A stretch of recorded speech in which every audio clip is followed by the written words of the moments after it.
Até os demônios creem e tremem. A questão de ser apenas crente, né, ou acreditar em Jesus, não diz nada sobre salvação.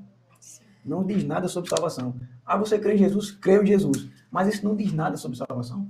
Por quê? Tem um texto em Tiago, capítulo 2, versículo 19, né, que diz assim: você crê na existência de um só Deus? Faz uma pergunta. E a resposta, claro, seria sim. Aí ele fala, muito bem. Até os demônios creem e tremem. Ou seja, os demônios creem de uma forma tão extraordinária que até tremem. Eu creio tanto que eu tremo, né, que eu estremeço. Mas a questão de crer somente em Deus não traz salvação. Os demônios creem que tremem, mas não são salvos. Por exemplo, os judeus hoje que eu falo, né, não são os judeus convertidos a Cristo, mas os judeus de verdade, aqueles que são descendentes de Abraão, aqueles que creem, né, que são também que se tornaram judeus, né, que tem muita gente hoje que são prosélitos, que não eram judeus, eram gentios e se converteram ao judaísmo. Esses judeus estão salvos? A Bíblia diz que não. Por quê? Porque salvação só em Jesus. Só em Jesus. E existe um termozinho que Paulo usa muito, né, nas suas cartas, que é o estar em Cristo. Não é o ser crente, é o estar em Cristo.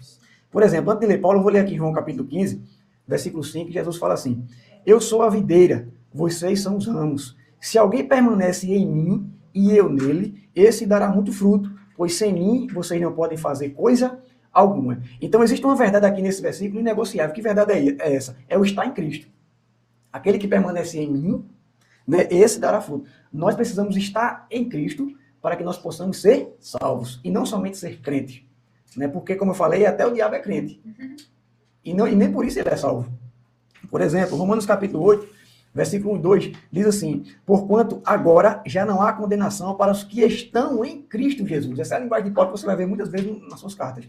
Aqueles que estão em Cristo Jesus. Porque por meio de Cristo Jesus, a lei do Espírito de vida me libertou da lei do pecado e da morte. Então, o que é que me livra da lei do pecado e da morte? O estar em Cristo. Por meio de Cristo. Então, se eu estou em Cristo, eu estou salvo. Mas se eu só acredito em Cristo, eu não estou salvo.